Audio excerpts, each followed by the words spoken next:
Hi friends, అందరికీ నమస్తే. Welcome to మా ఇంటి గోలక్ష్మి డైలీ వ్లాగ్స్. ఈ వీడియో అయితే సండే రోజు వ్లాగ్ అండి. ఈ మధ్య కాలంలో ఏ రోజు వీడియోనైతే ఆ రోజు అప్లోడ్ చేయలేకపోతున్నాను కదా. నాకు కూడా సర్ది వీడియోస్ అన్నట్టుగా ఉంది. ఇంకా ఒక 2-3 రోజులు అయితే ఇలా వస్తాయి. తర్వాత మ్యాక్సిమం ఏ రోజు వీడియోని ఆ రోజు అప్లోడ్ చేయడానికి ట్రై చేస్తానండి. ఇంకా వ్లాగ్లోకి వెళ్ళే ముందు ఇంకొక చిన్న విషయం, నా ఛానల్ని ఆదరిస్తున్న ప్రతి ఒక్కరికి పేరు పేరున ధన్యవాదాలు. అలాగే మీరిచ్చే చిన్న కాంప్లిమెంట్ తోటి మంచి కామెంట్స్ చేస్తారు కదా, అవనేది నాకు చాలా పెద్ద ఉత్సాహాన్ని ఇస్తాయి అన్నమాట. నా ఛానల్ కనుక నచ్చితే, నా కంటెంట్ మీకు నచ్చితే కనుక చిన్న లైక్ ఇవ్వటం, అలాగే ఏదైనా మీకు నచ్చిన విషయం కామెంట్ చేయటం తప్పకుండా మర్చిపోకుండా ఇవ్వండి. అలాగే ఇంకా వ్లాగ్లోకి వెళ్తే, ఇది ఆదివారం రోజు ఉదయం అండి. అంత ముందు రోజు పూజ చేశాను కదా, ఆ నిర్మాల్యాలన్నీ తీసి ఆదివారం అయినప్పటికీ ఉదయాన్నే పూజ అయితే చేసేస్తాను. మళ్ళీ మధ్యాహ్నం ఆ టైం అయితే ఏమైనా స్పెషల్ తెచ్చుకుంటాం కదా, ఎందుకు ఇబ్బంది అన్నట్టుగా ఉదయం పూజ చేసేసి ఇంకా ఏమైనా స్పెషల్ ఉంటే కనుక ఆ రోజు డోర్ అయితే వేసేస్తామండి. ఆదివారం అయినప్పటికీ పూజ అయితే చేస్తాను.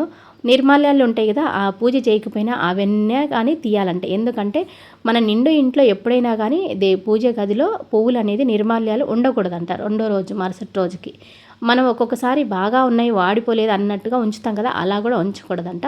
నాకు తెలిసిన విషయం అయితే చెప్తున్నాను. మనకి కుదరని రోజులలో కూడా ముందు రోజు చేసిన పూజ నిర్మాల్యాలు ఉంటాయి కదా, వాటిని పిల్లల చేత కానీ పెద్దల చేత కానీ భర్త చేత కానీ అవి అనేది తీపించి చక్కగా నీట్గా ఉంచుకోవాలని పెద్దలైతే చెప్తుంటారు. నాకు తెలిసిన విషయం మీకు చెప్తున్నాను. ఇంకా సండే అంటే కొంచెం స్పెషల్ ఉంటుంది.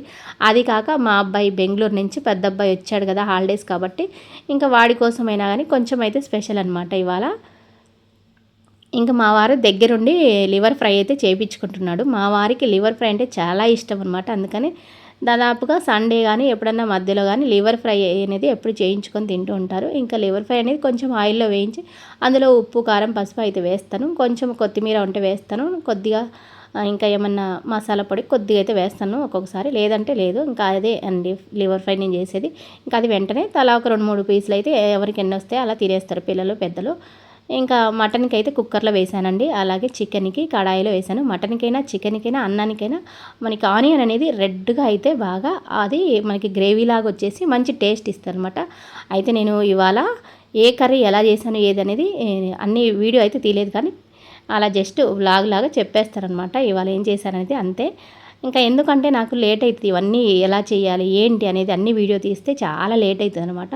అందుకని అదిగాక ఒక్కొక్కరు ఒక్కొక్క లిస్ట్ ఇచ్చారనమాట. ఇవాళ ఏంటంటే మటను, అలాగే చికెను, మళ్ళీ నేను రొట్టెలు, చపాతి, అలాగే బగారా రైస్ చేయాలి. ఫస్ట్ మా వారు అడిగారనమాట ఏమేం చేస్తున్నావు అని. రొట్టెలు ఇలా చికెను మటన్ చేస్తున్నా అంటే సరే అన్నాడు. మా చిన్నబ్బాయి అమ్మ రొట్టెనే కాదమ్మా చపాతి కూడా చేయన్నాడు. సర్లే అని మా అబ్బాయి చిన్నబ్బాయి కోసం చపాతి కూడా చేస్తున్నాను. మళ్ళీ మా పెద్ద అబ్బాయి అడిగాడనమాట, అమ్మ బగారా రైస్ కూడా చేయమ్మా, మటన్ కదా చాలా బాగుంటుంది అంటే సరే అని ఇంకా బగారా రైస్ కూడా చేస్తున్నాను. యాక్చువల్గా రైస్ చేయాలని నేను అనుకోలేదనమాట. ఇంకా రొట్టెలు చపాతి సరిపోతుంది కదా అనుకున్నాను. ఎందుకంటే మా పెద్ద అబ్బాయికి హైదరాబాద్లో అప్పుడు చదువుకునేటప్పుడు హైదరాబాద్లో ఉండి బగారా రైస్ అలవాటైందనమాట. అందుకని వాడి కోసం బగారా రైస్ కూడా చేశాను. ఇంకా మటన్ కూడా అయిపోయింది, చికెన్ కూడా అయిపోయింది. అయిపోయిన తర్వాత తీసానండి. ఇంక ఈ ప్రాసెస్ ఎప్పుడు చేసేలాగానే అండి. మటన్ అయితే కుక్కర్లో పెట్టేసి ఒక 4 లేదా 5 విజిల్స్ అయితే రానిస్తాను. ఆ తర్వాత ముందు కొంచెం మసాలా వేస్తాను, తర్వాత కొంచెం మసాలా వేస్తాను. ఇంకా గ్రేవీ కోసం ఇంకా జీడిపప్పు కొబ్బరి ఇవన్నీ బట్టి మిక్సీ బట్టి వేస్తాను. ఇంకా రొట్టె కోసం పిండి కూడా కలుపుకుంటున్నాను. ఇవన్నీ కష్టపడి ఉదయాన్నే చేశాను. ఇంకా మధ్యాహ్నం 12కి ఆ టైంలో తిన్నామండి. అంటే అదే బ్రంచ్ లాగా అనమాట, టిఫిన్ చేయలేదు. ఇంకా ఎప్పుడైనా లేట్ అయిందంటే 2 మీల్స్ అనమాట మా ఇంట్లో. ఇంకా బ్రంచ్ లాగా మధ్యాహ్నం టైంలో తినేసేస్తారు. ఇంకా ఈవినింగ్ తినేస్తారు తొందరగా. ఇంకా సండే రోజు మళ్ళీ నేను కిచెన్లోకి వచ్చి వండే పని లేకుండా అయిపోయింది అనమాట. మధ్యాహ్నం తిన్నాము, ఇంకా అన్ని మిగిలినవన్నీ నైట్కి సరిపోయినాయి అనమాట. అలా ఇలా ఎప్పుడైనా పండగలప్పుడు కానీ ఇలాంటప్పుడు ఎప్పుడన్నా కానీ ఇంకా ఒకేసారి వండేస్తాను. అవన్నీ ఉంటాయి, ఇంకా కష్టపడే పని ఉండదనమాట. ఇంకో పక్కన వండుతూ అలా స్టవ్ తుడుచుకుంటూ ఉన్నానమాట. నాకు ఇంకా చెప్పాను కదా ఇంతకుముందు వీడియోలలో కూడా, ఈ స్టవ్ అనేది క్లీన్గా లేకుంటే మనసు ఒప్పదని ఎప్పుడు కూడా క్లాత్ బట్టి అలా అలా తుడుస్తూ ఉంటాను. వంట చేశాను అయిపోయిన తర్వాత తుడుచుకోవచ్చు కదా, అలా మనసు ఒప్పదు, ముందే తుడిచి పక్కన పెట్టుకోవాలన్నమాట. అట్లా ఒక్కొక్కరి మనసుతో ఒకరికి ఉంటుంది కదా, శుభ్రంగా లేకుంటే ఆ మనసు అనేది ఒప్పుకోదు. నీట్గా ఉండాలని అనమాట. అట్లా ఇంకా రొట్టెకి పిండి కలపలేదు, వేనీళ్ళలో వేసి పక్కన పెట్టేశాను. ఇంకా చాలామంది అడుగుతుంటారు, అక్క రొట్టె ఎలా చేయాలో చూపించు, జొన్న రొట్టె అని. ఒక వీడియో అయితే కంపల్సరీ చేస్తానండి వీలు చూసుకొని. ఎందుకంటే ఈ మధ్య కొంచెం బిజీగా ఉన్నాను. నేను చేసుకునే వ్లాగ్స్ లాగా చూపిస్తున్నాను కానీ రొట్టెని ప్రత్యేకంగా తీయాలంటే ఎవరో ఒకరు ఉండాలి దగ్గర, వీడియోని నీట్గా చూపించడానికి. దూరం నుంచి చూపించినా మీకు అంతగా అది అనేది తెలియదనమాట. అందుకని త్వరలో అయితే రొట్టె ఎలా చేయాలో వీడియో అయితే కంపల్సరీ తీస్తాను. ఇంకొక కామెంట్ ఏంటంటే ఎక్కువగా వచ్చేది, మీ ఇల్లు చూపించండి అనేది. దానికి కూడా ఒక మనిషి ఉండాలి కదా, ఒకరు వీడియో నేను చెప్తూ ఉంటే ఒకరు వీడియో తీయాలి. అలా ఎవరు లేరనమాట. మా పిల్లలు ఉన్నారు, వాళ్ళు బిజీ వాళ్ళ పనులలో వాళ్ళు. ఇంకా మా వారు తీయరనమాట. ఇంకా అట్లా ఎవరో ఒకరు ఇంకొకరు సహాయం అవసరము. పిల్లలు కొంచెం ఖాళీ అయితే వాళ్ళ చేత తీయించి అలా అప్లోడ్ చేస్తాను. ఇంకా మా ఇంట్లో ఏమంటే ఎక్కువ మంది ఉంటారు కదా, ఉమ్మడి కుటుంబం అంటే ఎట్లా ఉంటుందంటే ప్రేమ, అనుబంధం, ఆప్యాయతతో పాటు కొంచెం అడ్జస్ట్మెంట్లు అలా ఉంటాయన్నమాట. అయినప్పటికీ బాగుంటుంది అనమాట. నాకైతే ఎక్కువగా ఇలా ఉండటం, పెద్దోళ్ళతో కలిసి ఉండటమే ఇష్టం అండి. ఎందుకంటే పెద్దోళ్ళతో కలిసి ఉంటే పిల్లలకు కూడా మంచి ఎక్స్పీరియన్స్, అంటే వాళ్ళ అనుభవాలు అనేది తెలుస్తాయి. వాళ్ళు ఎలా కష్టపడ్డారు ఏంటి అనేది జీవితంలో చెప్తుంటారు. వాటి ద్వారా కొంచెం జ్ఞానం వస్తుంది. చెప్తుంటారు కదా, తాతయ్య జ్ఞానము, అలాగే అమ్మమ్మ గారి నానమ్మ. మా వాళ్ళైతే నానమ్మ అనరు, జేజీ అంటారు. మా సైడ్ ఏమంటే వాళ్ళ నాన్నని కొంతమంది అయితే తాతయ్య అంటారు కొన్ని సైడ్లలో. మా ఏరియాలో ఏమంటారంటే జేజీ అబ్బా అంటారు, కొంతమంది అబ్బా అంటారు. మేము ఏమంటే మా చిన్నప్పటి నుంచి కూడా మా ఊర్లో మేము జేజీ నాయన అనేవాళ్ళం అనమాట. మా పిల్లలు కూడా జేజీ నాయన అని పిలుస్తారు. కొంతమంది జేజీ అబ్బా అంటారు, కొంతమంది ఊరికి అబ్బా అంటారు. మా పిల్లలు జేజీ నాయన అంటారు. అలా జేజీ నాయన జ్ఞానం అంటే ఆయన ఎలా కష్టపడ్డది ఏంటి అనేది అన్నీ చెప్తూ ఉంటాడు ఎప్పుడు. అట్లా ఉమ్మడి కుటుంబంలో అంటే పెద్దల జ్ఞానం అనేది, అంటే వాళ్ళ ఎక్స్పీరియన్స్, జీవితంలో పడిన కష్టాలు అవన్నీ చెప్తుంటే పిల్లలకు కూడా కొంచెం జ్ఞానం వస్తుంది అనమాట. అలాగే నానమ్మ, అమ్మమ్మ ప్రేమ అనేది ఇంకా అది చెప్పలేని మాటల్లో.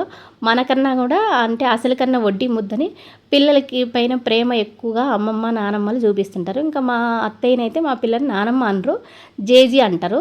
మా సైడ్ ఇంకా ఎక్కువగా జేజీ అనేది అలవాటు అనమాట. అందుకని చిన్నప్పటి నుంచి పిల్లలకి జేజీ అనేది అలవాటు అయిపోయింది. ఇంకా కొత్తగా నానమ్మ అనే పదం రానమాట. ఎలా పిలిచినా ఆప్యాయత అనేది ఆప్యాయతగానే ఉంటుందండి. ఉమ్మడి కుటుంబంలో అలా ఉంటుంది. ఇంకా అన్నీ వండేసిన తర్వాత ఇక వీడియో అయితే తీశాను.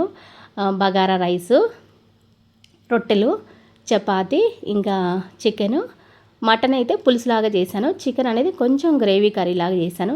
ఇంకా ఆనియన్స్ అనేది కట్ చేసి రెడీగా పెట్టేశాను. ఇంకా మా వాళ్ళు అందరూ తినడానికి రెడీగా ఉన్నారనమాట. అన్నీ కూడా హాల్లో పెట్టేశాను. మేము ఎప్పుడైనా అందరం ఇంటి దగ్గర ఉంటే అందరం కలిసి కూర్చొని తింటాము. అందరం కలిసి కూర్చొని తింటే ఆ టేస్ట్ అనేది ఇంకా రెట్టింపులాగా ఉంటుందండి. నిజంగా ప్రతిరోజు పండగ అన్నట్టుగా ఉంటుంది.